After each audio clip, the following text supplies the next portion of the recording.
সকালের প্রথম আলো উঠে আসছে। ঠিক তখনই হিজরের উপত্যকা এক বেদনার্ত চিৎকারে কেঁপে ওঠে। না বাতাস বইছে, না কেউ কিছু বলছে। হঠাৎ এক পাহাড়ি চটান মাঝখান থেকে ফেটে যায়। ধুলো উঠছে থাকে, আলো ছড়িয়ে পড়ে, আর ভেতর থেকে এক বিশাল উটনি বেরিয়ে আসে। মানুষরা দড়ফড় করে পিছনে সরে যায়। কেউ ধীর স্বরে বলে, এটি সালেহ আলাইহিস সালাম কা মুজিজা হ্যায়।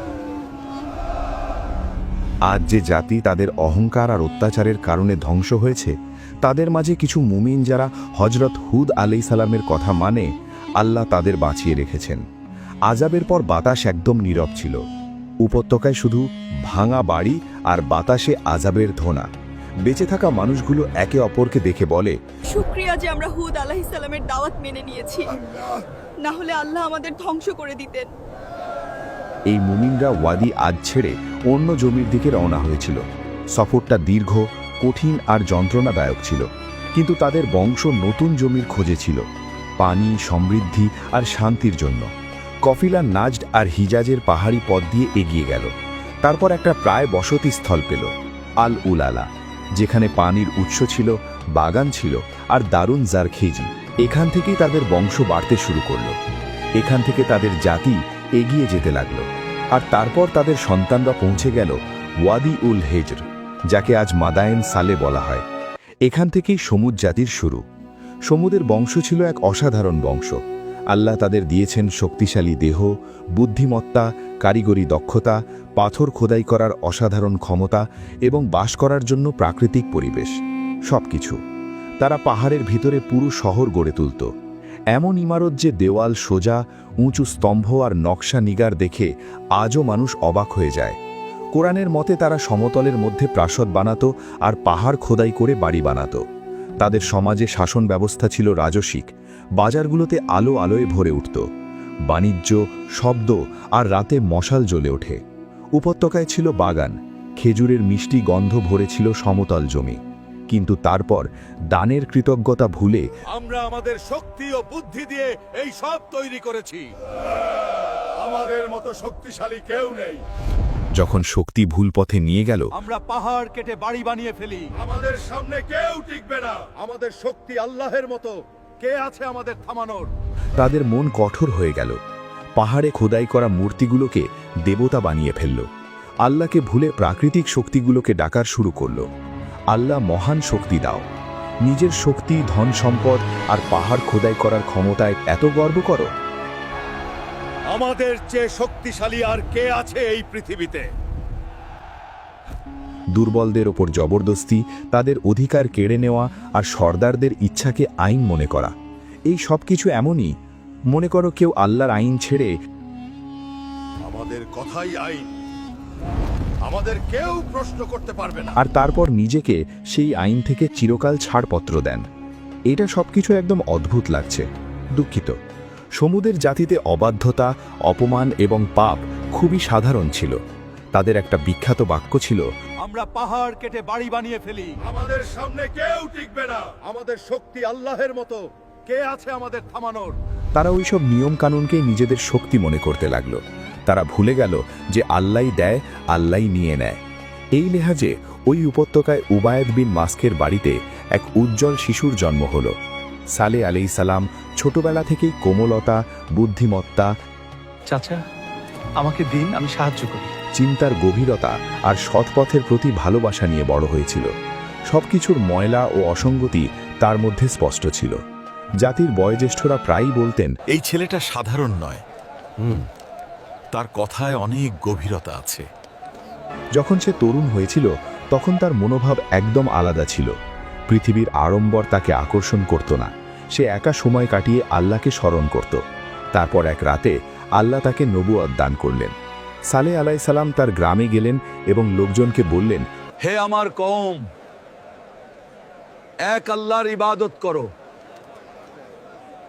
জাতির নেতারা হাসতে লাগলো।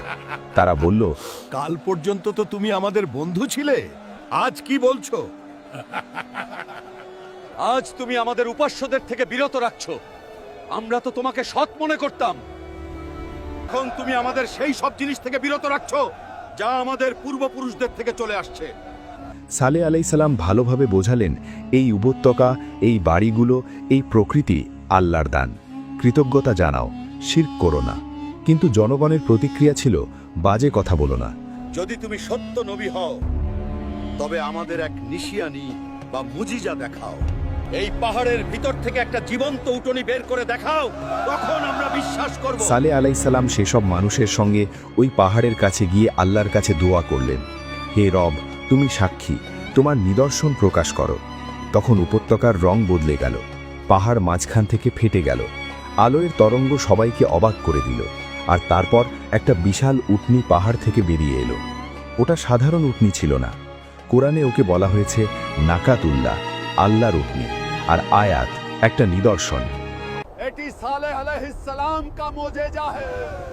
ওর ভয়ঙ্করতা, ওর বিশালতা, জাতির চোখ প্রথমবার এমন কিছু দেখল। এই আশ্চর্যতা এখানেই শেষ নয়। এটি আল্লাহর উটনি, একে স্বাধীনভাবে ঘুরতে দাও এবং একে কোনো কষ্ট দিও না। উটনি গোয়ালঘরের কুয়ো থেকে সারা দিন পানি খেত, আর কুয়ো পুরো ফাঁকা হয়ে যেত। মানুষ চিন্তিত হয়ে পড়ত, কুয়োর সব পানি শেষ হয়ে যেত। কিন্তু আল্লাহ তারও বদলা দিয়েছিল। পরের দিন পুরো জাতি ওর দুধ পান করত, এত দুধ যে প্রতিটা ঘর, প্রতিটা পশু, প্রতিটা বাচ্চার দরকার মিটে যেত। যদি একদিন সে কুয়ো থেকে পানি খায়, তাহলে সেই দিন কেউও ওই কুয়ো থেকে পানি পাবে না। আর পরদিন তোমরা সবাই কুয়ো থেকে পানি খেতে পারবে, মানে একদিন উটনির জন্য আর পরদিন লোকেদের জন্য। তবে জাতি এই পরীক্ষাও সহ্য করতে পারেনি। নেতারা বললেন, আমাদের স্বাধীনতা কেড়ে নেওয়া হয়েছে, একটা উটনির নিয়মে আমরা চলবো কেন? তাদের অহংকার আবার মাথা তোলে। যখন কিছু মানুষ ঈমান আনতে শুরু করে, নেতাদের মুখে আটক আর সন্দেহের লাল রং ফুটে ওঠে। তারা বলল, এই উটনির কারণে সালেহের সম্মান বাড়ছে, যদি আমরা কিছু না করি জাতি তার পেছনে চলে যাবে। তারা ষড়যন্ত্র করল, এই চিহ্ন মুছে ফেলো, সালেহের প্রভাবও মুছে যাবে। একজন ধনী মহিলা বলল, যে এই উটনিটাকে মেরে ফেলবে, আমি তাকে আমার মেয়ের সাথে বিয়ে দেব। এটাই সুযোগ।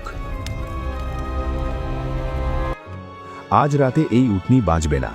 উটনিটা অনেক পানি খেয়ে ফিরে যাচ্ছিল, খুনি তার পিছু নিয়েছিল। প্রথমে একজন তীর ছুঁড়ল, উটনির পা আহত হলো।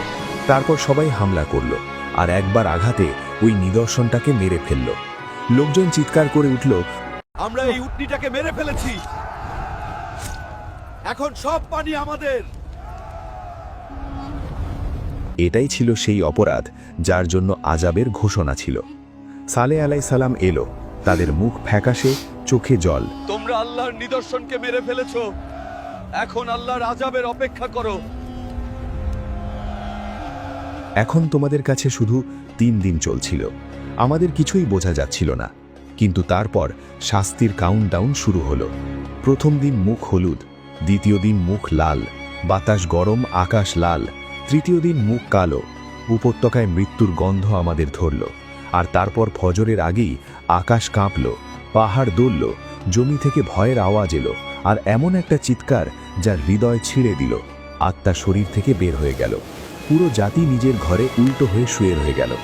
কোরআনে এসেছে, একটা চিৎকার তাদের ধরল, সমুদ জাতি শেষ হয়ে গেল।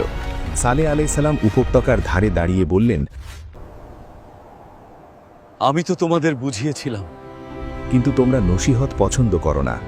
মাঠ আজও সাক্ষী যে যখন আল্লাহর নিদর্শনের অস্বীকার করা হয়, তখন জাতি ইমারত থেকে বাঁচে না, ঈমান থেকে বাঁচে। যদি তোমরা এই কোরআনিক গল্প পছন্দ করো, তাহলে ভিডিওটি লাইক করো, কমেন্টে লেখো তুমি পরের এপিসোডে কোন জাতির গল্প দেখতে চাও, আর চ্যানেলটা সাবস্ক্রাইব করাটা ভুলবে না।